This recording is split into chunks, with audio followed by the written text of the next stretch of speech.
আজকে এই সভায় উপস্থিত ত্রিপুরা স্টুডেন্ট অ্যাসোসিয়েশনের সভাপতি মহাশয়, সেক্রেটারি মহাশয়, বনবাসী কল্যাণ আশ্রমের জয়েন্ট সেক্রেটারি মহাশয়, এসএস কলেজের প্রিন্সিপাল মহাশয়, অন্যান্যরা এবং ত্রিপুরা সম্প্রদায়ের মানুষ, সবাইকে আমার প্রণাম জানাচ্ছি।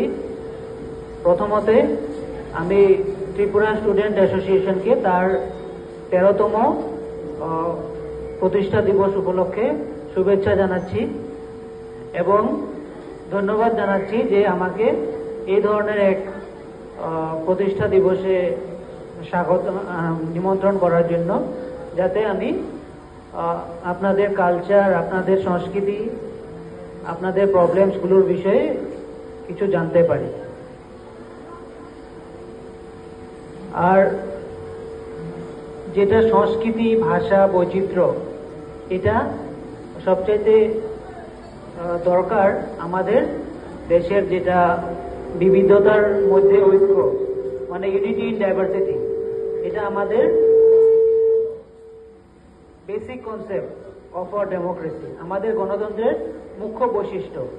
তো যদি আমরা আমাদের বিবিধতা, যেটা ডাইভার্সিটি, বৈচিত্র্যতা বা নিজেদের সংস্কৃতি, ভাষা, বৈচিত্র্যকে যদি আমরা রক্ষা করতে না পারি, তাহলে আমাদের ডেমোক্রেসি বা আমাদের গণতন্ত্রটা বোধহয় এত শক্তিশালী থাকবে না। তো এই ক্ষেত্রে উল্লেখযোগ্য ভূমিকা গ্রহণ করার জন্য ত্রিপুরা স্টুডেন্ট অ্যাসোসিয়েশনকে আমি ধন্যবাদ জানাচ্ছি, শুভেচ্ছা জানাচ্ছি। কারণ একটা দেশ, একটা গণতন্ত্র ততক্ষণই মজবুত থাকবে, ততক্ষণই স্ট্রং থাকবে, যতক্ষণ অবধি সেই গণতন্ত্রের বিভিন্ন ভাষাভাষী, বিভিন্ন সম্প্রদায়ের যেটা সংস্কৃতি, ভাষা, বৈচিত্র্য, পরম্পরা, মূল্যবোধ, ওগুলি সংরক্ষিত থাকবে। ওগুলো দ্বারা আমরা যখন অবধি পরিচালিত থাকব, তখন আমরা স্ট্রং হয়ে থাকবো, আর তখনই আমরা কোনো একটা দেশ ডেভেলপ হতে পারবে।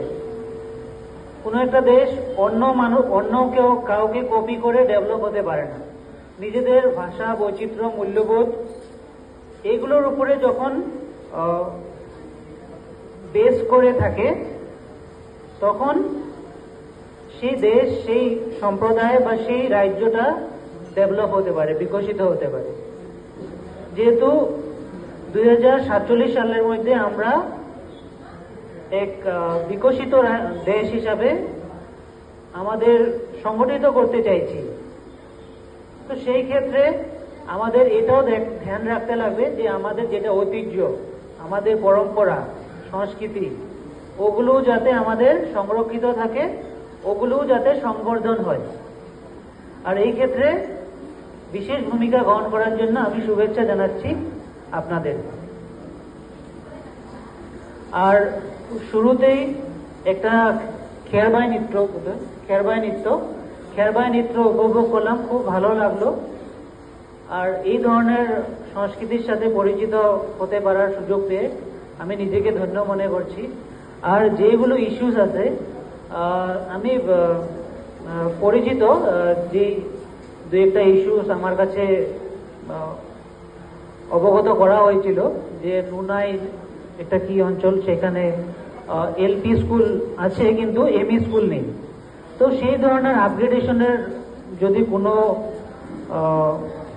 পাওয়ার বা ডেলিগেশন আমাদের থাকে, আমাদের যদি পাওয়ার দেওয়া হয় যে আপগ্রেডেশনের প্রপোজাল দেওয়ার জন্য ডিস্ট্রিক্টের থেকে, তো আমরা নিশ্চয়ই দেব। আর এই জিনিসগুলো, যে কোন জায়গায় পপুলেশন বেশি আছে, কোন জায়গায় স্কুল আপগ্রেড করতে হবে, সেই ডাটা আমি ভাবি যে সরকারের কাছে আছে।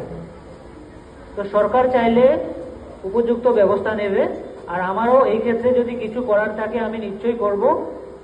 আর যেগুলো আপনাদের ইন্টারেস্টটা আমি সর্বদাই সংরক্ষণ করতে চেষ্টা করব, কারণ মানে এডুকেশন ক্ষেত্রে, শৈক্ষিক ক্ষেত্রে যেটা ইন্টারেস্ট, ওইগুলো আমি সর্বদাই মানব সংশোধনের বিকাশ না হয় তাহলে কোনোভাবে আপনারা এগিয়ে যেতে পারবেন না, আর্থিকভাবে অগ্রসর হতে পারবেন না, বা কোনো ধরনের ডেভেলপ হতে পারবেন না। তো সেই দিকে যাতে কোনো কমি না থাকে সেই দিকে আমি নিশ্চয়ই ধ্যান রাখবো, আর কি করতে পারা যায় আমি নিশ্চয়ই করব। তো এই আশ্বাসটা আপনাদেরকে দিচ্ছি। তো আর দীর্ঘায়িত করতে চাইছি না, তো এই বলেই আমার বক্তব্য এখানে সমাপ্ত করছি। ধন্যবাদ।